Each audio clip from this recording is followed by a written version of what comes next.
You have the floor, Excellency. Thank you.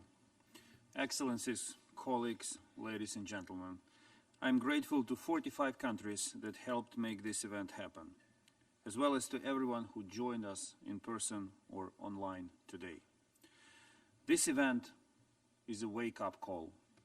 It is our call for everyone to work together to save people's lives and protect their rights and freedoms, no matter where they are, in Russian captivity, being deported, or stuck in temporarily occupied parts of Ukraine. Russia's full-scale invasion of my country caused the worst human crisis in Europe since World War II. Russia has committed all kinds of crimes against the Ukrainian people for the past 9 years, violating every bit of the Universal Declaration of Human Rights. Forcible deportation, filtration camps, arbitrary detentions, enforced disappearances, torture, summary executions, conflict-related sexual violence, attacks on civilians, and critical infrastructure with missiles and drones. This is not a full list of crimes against humanity and war crimes committed by the Russian Federation. Thousands of Ukrainian prisoners of war and civilians remain in deplorable conditions in illegal detention on Ukraine's temporarily occupied territories or in Russia. But the most deplorable crime is the forcible transfers and deportations of Ukrainian children to Russia, away from their families. Please turn on your camera. And caregivers. Hundreds of We orphans. are broadcasting you into the meeting. Can you please turn on your camera? Thank you. I would be happy to if you show me the button I have to push.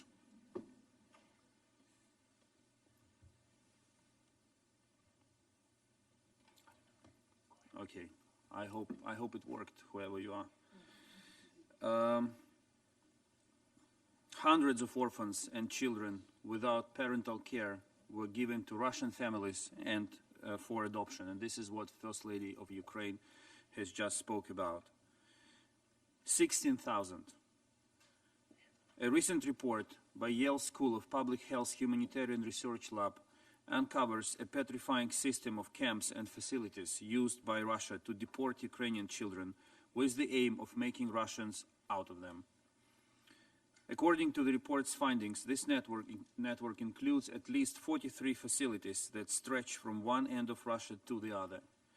32 of them are used for so-called political re-education. And all levels of Russian government are involved in this genocide. This horror must stop, and those responsible all need to join forces. Governments, international community, international organizations, NGOs, activists, media, experts, and of course, legal community. Aggression against Ukraine started 9 years ago, in February 2014, when Russia invaded Crimea. Failure to respond decisively to this breach of the international order paved the way for what is now the largest international armed conflict in Europe since World War II. Unpunished evil returns on a bigger scale. The reason behind Russian crimes during these 9 years boils down to one: it could get away with all of this. Therefore, the cure against Russian crimes boils down to one word too, and this word is justice. We therefore support the investigation by the Office of the Prosecutor of the International Criminal Court and are grateful to Prosecutor Hunt and his team's efforts. We are fully committed to continuing to work together with the ICC in the fight against impunity. We look forward to seeing the deliverables of the ICC investigation, in particular indictments and arrest warrants for those Russians who committed war crimes, crimes against humanity, and genocide. Accountability for core international crimes committed in Ukraine shall be comprehensive. There shall be no gaps or loopholes in it. Russia's political and military leadership must face justice too. Russia's invasion of Ukraine is a crime in and of itself, a flagrant violation of the UN Charter's prohibition on the use of force against territorial integrity of states. International criminal justice has important achievements in addressing genocide, crimes against humanity, and war crimes. But there is no international court or tribunal which can exercise jurisdiction over the crime of aggression against Ukraine. We must close this accountability gap and establish a special tribunal which will be able to do that. The crime obviously happened. The Russian invasion of Ukraine will go down in history as a textbook example of the crime of aggression. We cannot let it go unpunished. This would cause enormous damage to the international legal order and the rule of law. This is why it is so important to establish a special tribunal. Aggression is the mother of all crimes, meaning that all war crimes, crimes against humanity, and genocide stem from it. Together with our friends and partners, we gathered a core group on the establishment of the special tribunal. The group will play a leading role and become an ultimate platform for holding legal discussions, finding solutions, and paving the way forward. I therefore encourage you to join the core group and make your contribution to the establishment of the special tribunal. As of now, an international center for the prosecution of the crime of aggression in Ukraine will be established in The Hague, with the objective to coordinate investigation, preserve and store evidence for future trials. And we are grateful to our colleagues from the European Union and, of course, the Netherlands for this move. We look forward to the rapid establishment and beginning of operations of this center. This is an important step forward to ensuring accountability for the crime of aggression. Ukrainians hear the powerful voices of the entire democratic world in our support, which should be strengthened by resolute, coordinated actions. And I'm confident that our dialogue today will contribute to the creation of new effective initiatives and formats of cooperation on human rights protection and accountability. There is obviously no one-size-fits-all approach to all situations, and many existing recipes no longer work. It is high time to introduce new approaches and tools, and we shouldn't be afraid of it. Let's do it together and prove that everything that seems impossible is ultimately possible when justice is our goal. Thank you.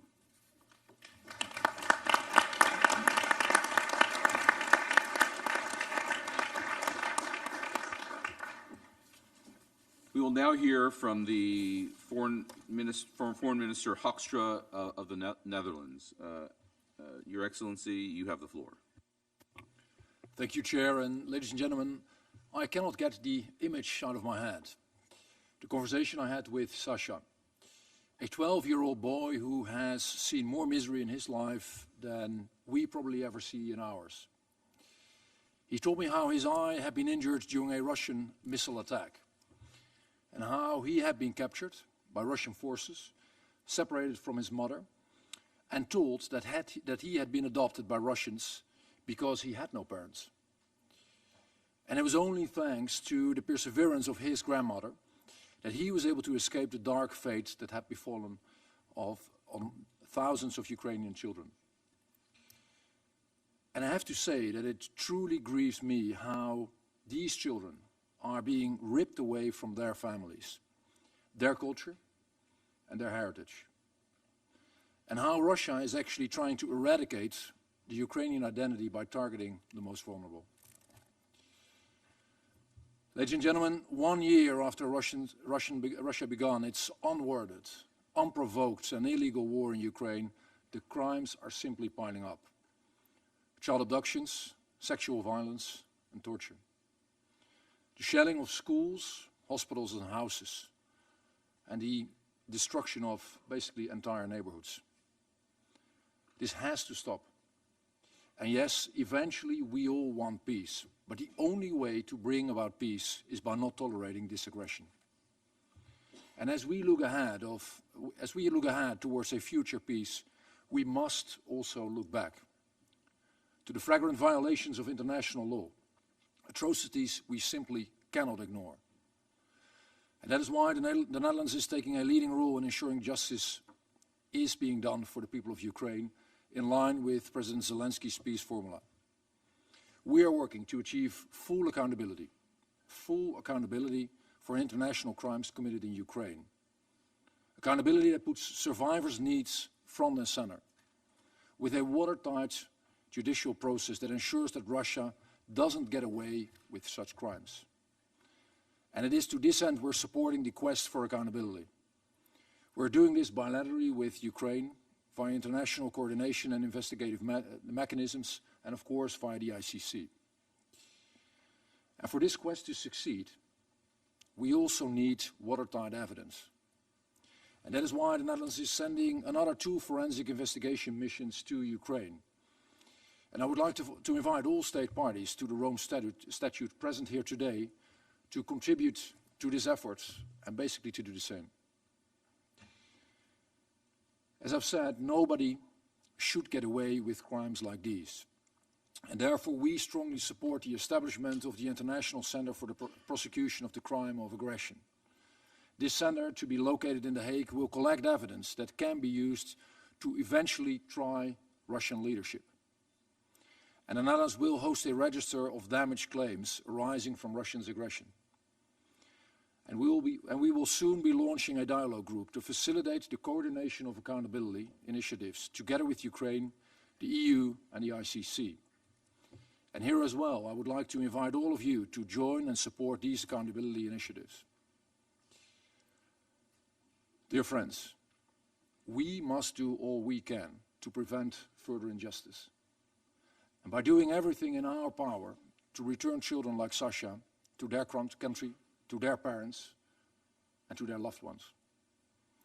And that is why the Netherlands joined forces with Ukraine and Germany to make sure the world knows that Russia is systematically abducting Ukrainian children. And why we firmly support the new sanctions that the EU is planning. And I would urge everyone in this room today to join us in condemning these appalling crimes.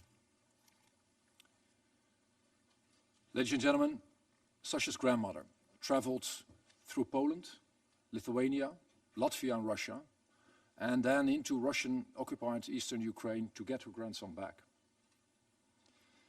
And she succeeded because she refused to give up. The Ukrainian people are still standing because they refuse to give up. And we must help them with the same resolve. And we must do so not only for the people of Ukraine, but for the future of all of us. Because the core values that bring us together here today of the United Nations are at stake. There can never be peace. And I say that again, there can never be peace in a world where crime and brute force prevail over justice. Thank you.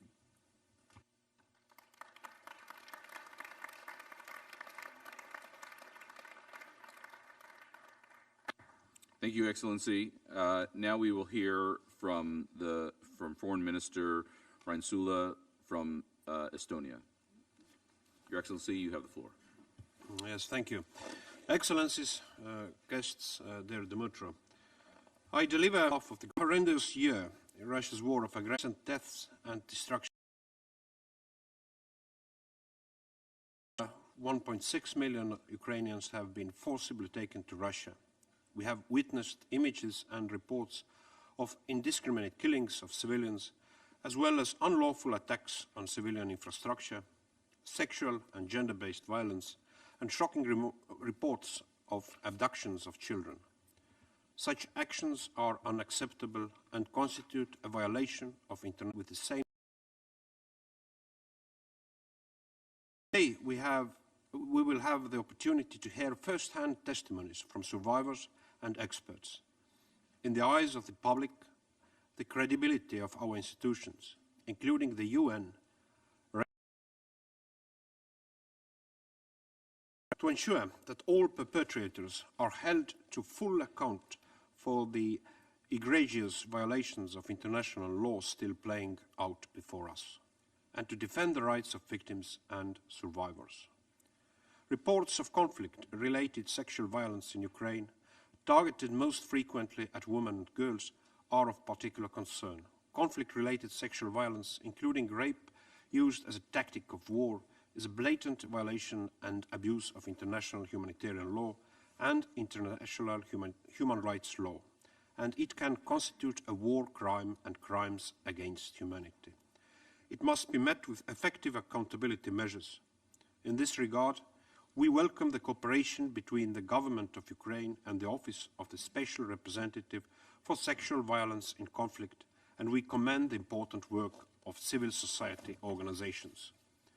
We are also deeply concerned by reports of Russian forces having relocated at least 6,000 Ukrainian children to camps and facilities across Russia for forced adoption and military training.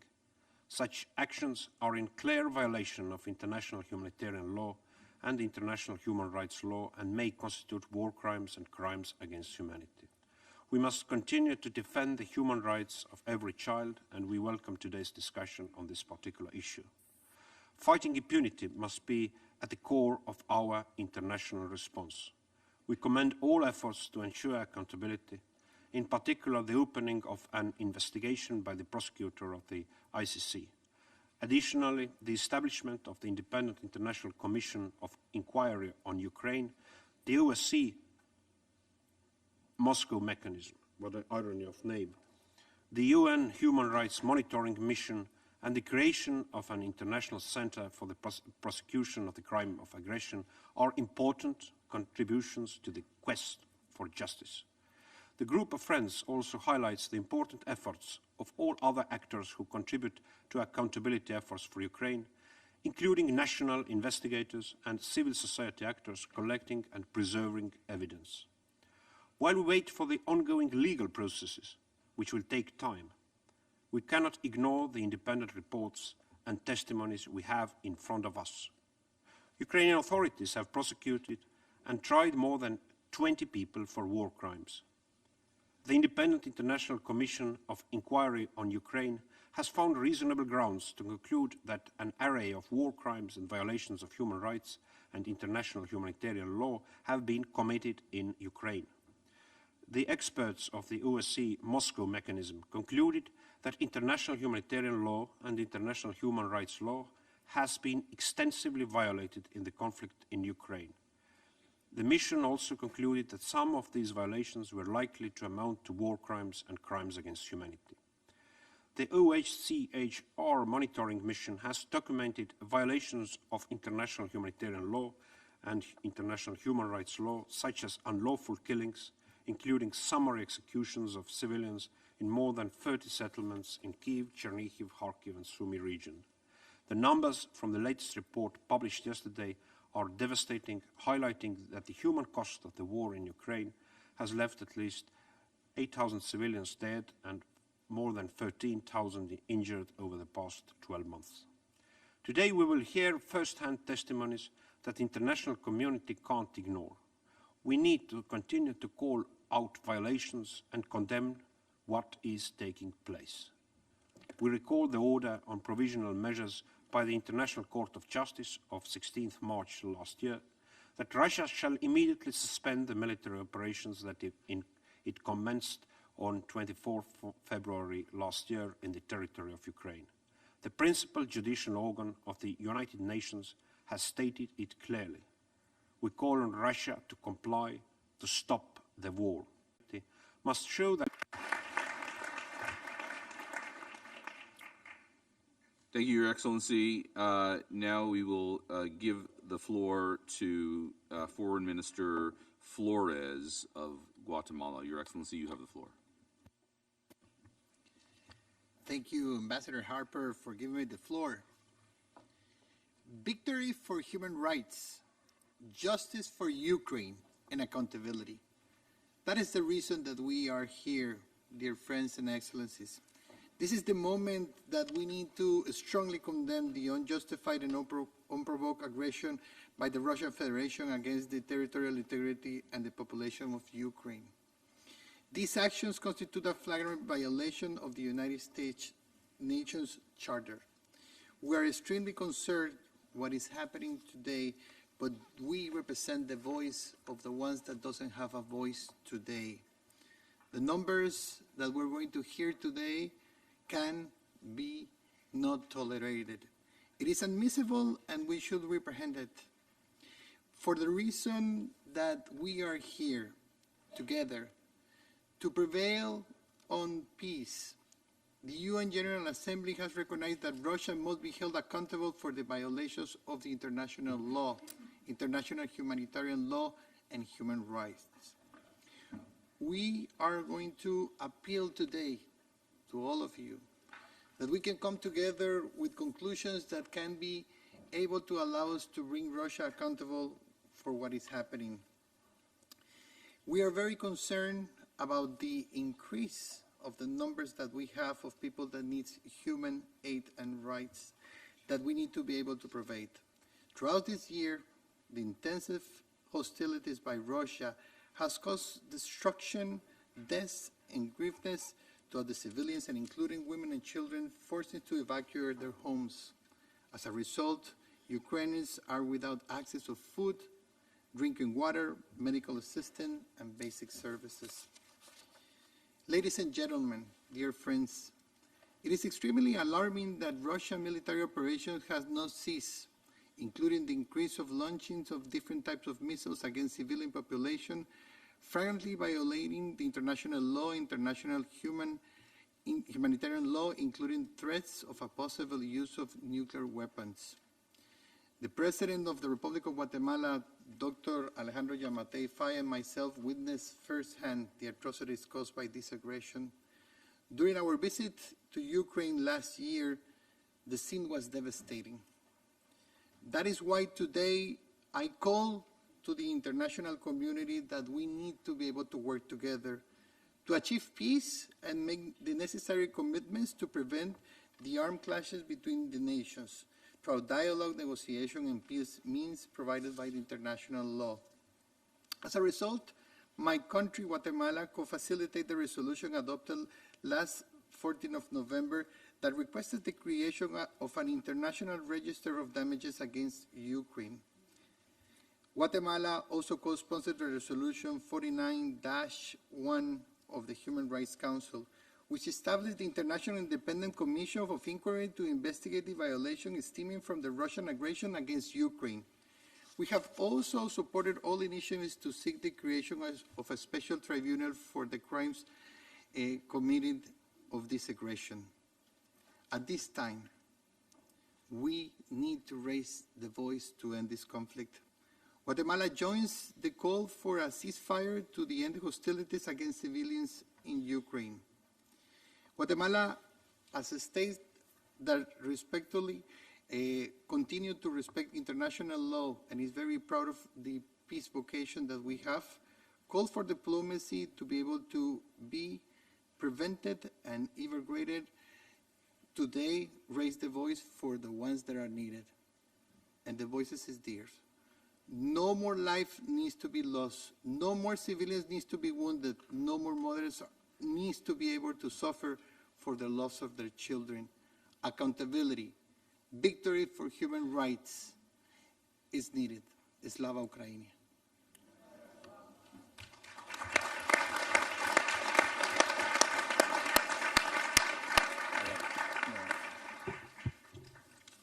Thank you, Your Excellency.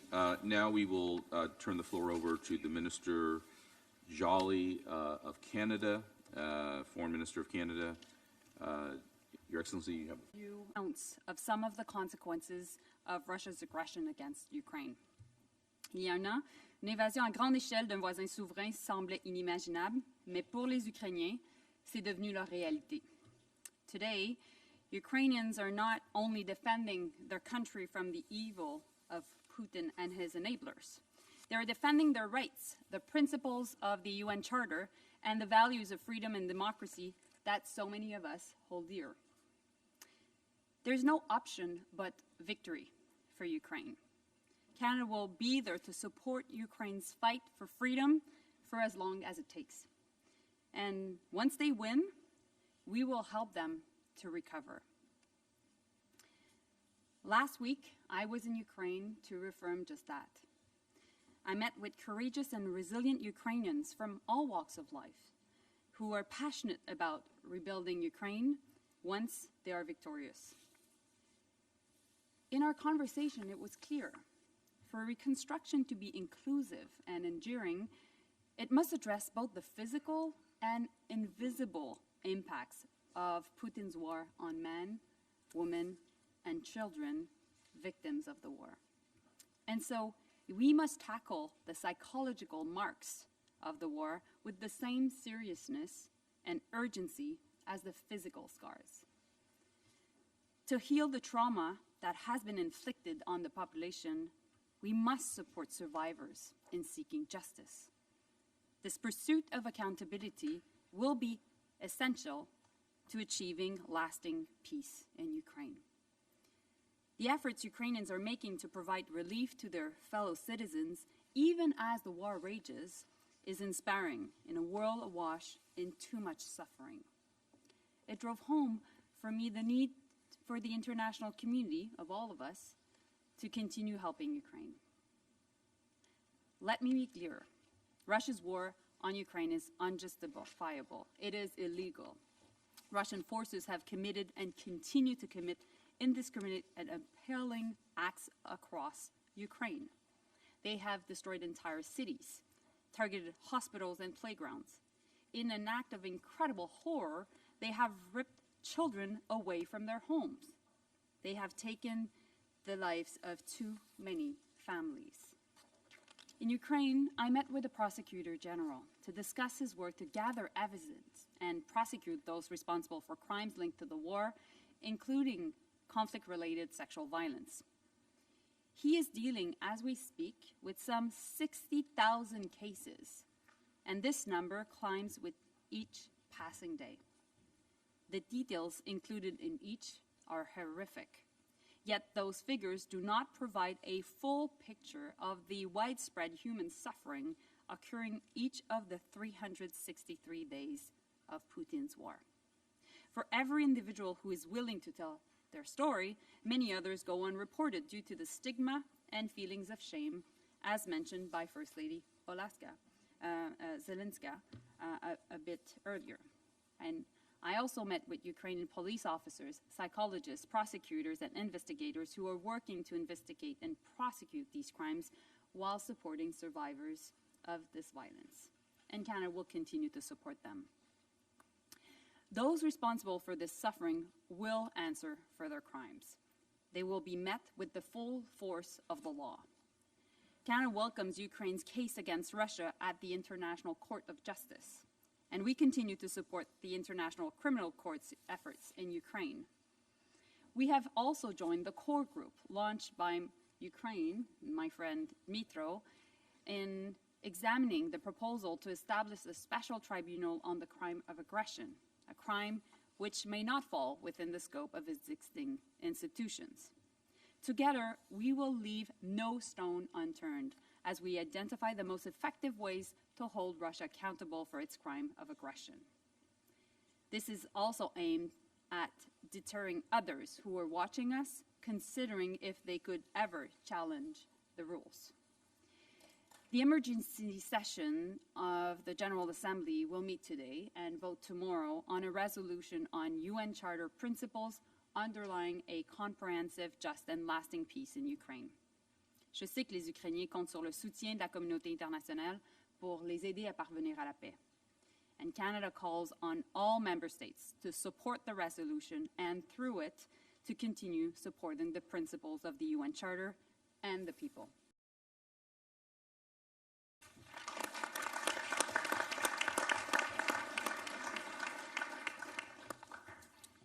Thank you, Your Excellency. As each of our distinguished ministers have noted, what is essential is accountability. And so one piece of that accountability is the International Criminal Court, and we welcome online the Honorable Karim Khan, King's Counsel and Prosecutor at the ICC.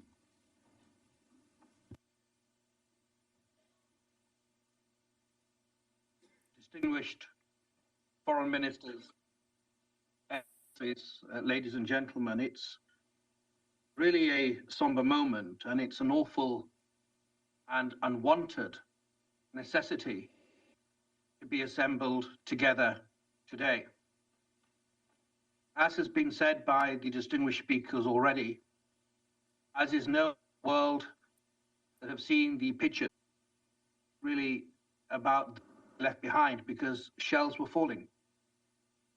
I left Kharkiv, my small team, and we went to Kyiv, but Ukrainian investigators and prosecutors remained in a city that was on the front line, and this is repeated across Ukraine. I said very clearly in Bucha that unfortunately and objectively, Ukraine was a crime scene. And the accounts that we have seen fortify the conclusion that manifestly, ever more vividly, we are certain that there are reasonable grounds to that Rome Statute crimes appear to have been committed in Ukraine. We've seen, and it's been mentioned by the First Lady of Ukraine and others, we've seen the pictures of the injured regarding the maternity ward in Mariupol or the theater. We've seen and heard accounts of the targeting of the grids. We've seen and heard allegations of prisoners of war that are recounting allegations of torture. We have heard and spoken to individuals who are complaining of sexual and gender-based violence. We have seen and heard the predicament of children who appear to have been taken across international borders.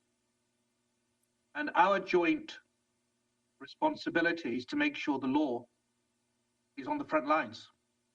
It is not an optional extra. It is not something that we come to with a degree of pedestrian approach. We need to act with. I continue that this law that we apply is not the property of the global north, any more so than it is of the global south. It unites people because it is the lost property of humanity. The Islamic world and the Christendom. You look at the Talmud, you look at the teachings of Confucius or Buddha, that in all countries, in all cultures, in all nations, in all people, resonate with humanity. This realization that who is a friend for justice and who is an enemy to those that would commit genocide, crimes against humanity, or war crimes anywhere in the world, provide this or constitute a singular moment for us to come together and do better across the world.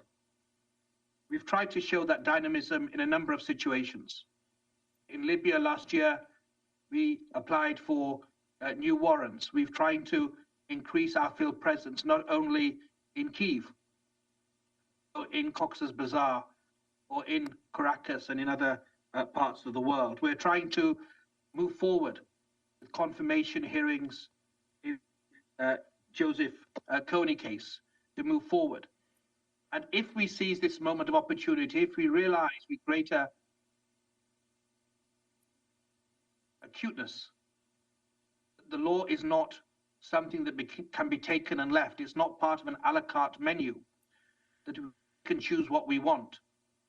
This dark moment, this moment of uncertainty for Ukraine, can be a moment for us to together as humanity and show the victims, the survivors, the very courageous people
Your Excellencies, esteemed ambassadors, we are about to begin the first of two interesting panels. I welcome everybody to take a seat and thank you for your attention.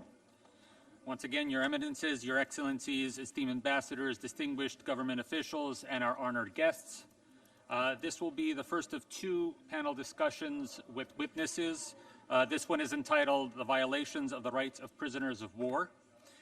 There will be a Q&A session, time permitting, which is why I'm trying to get everybody to their seats. We encourage you to ask questions during this first and second panels when we have our honored guests with us to help us in our deliberations going further. My name is Andriy Dobryansky. I'll be the moderator for this panel. I am the chair of UN Affairs for the Ukrainian World Congress, which is the International Assembly of Ukrainian non-governmental organizations representing over 20 million people. I would also like to acknowledge that I am joined, as always, in this chamber by my good colleague, Dr. Marta Kebalo, Chair of the Commission for the United Nations for the World Federation of Ukrainian Women's Organizations, also registered with ECOSOC along with the Ukrainian World Congress. To every extent that it is possible, the organized Ukrainian diaspora has been dedicating numerous services, focusing our attention on this war. However, this panel is related to crimes that are even beyond our comprehension. The willful killing, torture, or inhuman treatment, willfully causing great suffering or serious injury to body or health of the Ukrainian prisoners of war, are all grave breaches of the Geneva Convention relative to the treatment of prisoners of war. The emergence of information about these crimes, brutal war crimes committed by the occupying force against Ukrainian prisoners of war, has coincided at times with the revelation of crime in the international community. We hope to open up the dialogue a little bit more about the war crimes committed against prisoners of war, which is again against international convention. I would like to introduce our first speaker. Our first speaker is Ilya Samoilenko, a hero defender of Mariupol. He is a former prisoner of war. He joined his regiment in 2015 when he was still a 21-year-old student at university. He was a history student. And yet he left to join the war. He paused his education and went to Mariupol shortly before the great events of February 2022, which shocked this body as well as everybody around the world. You may have heard him because of his valiant defense of the city of Mariupol and staying within the Azovstal steelworks facility until his very last day. Directly from that facility. Without further speaking on my part, I would like to present Mr. Samoilenko.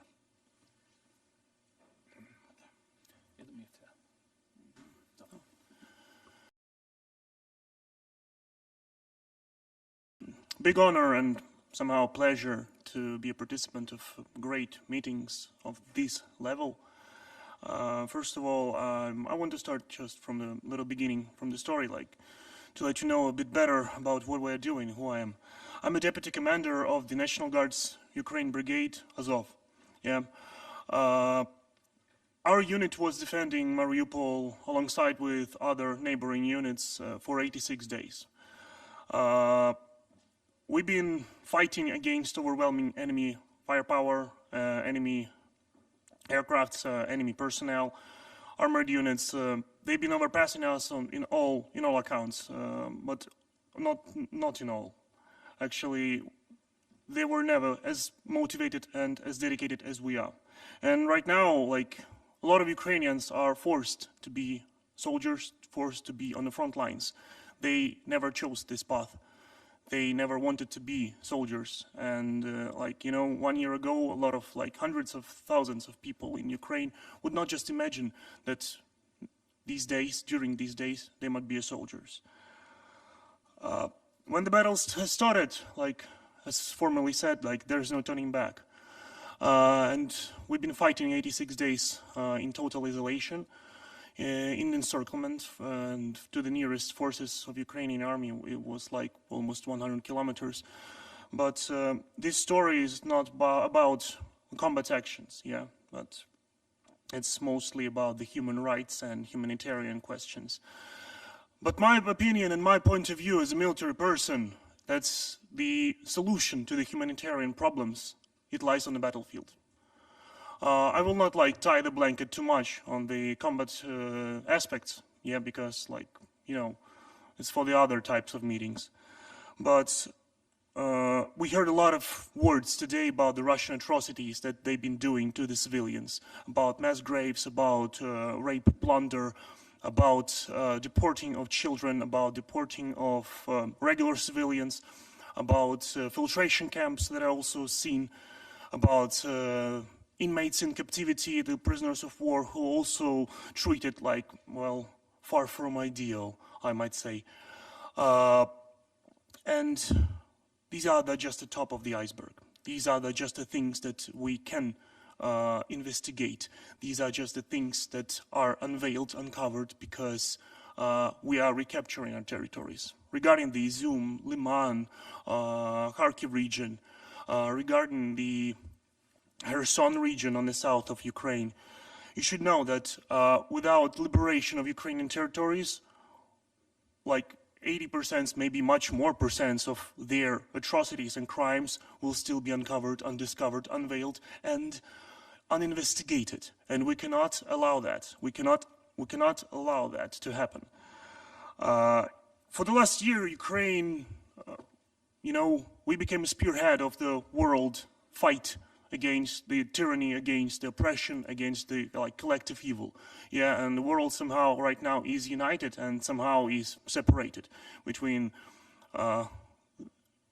you can support, we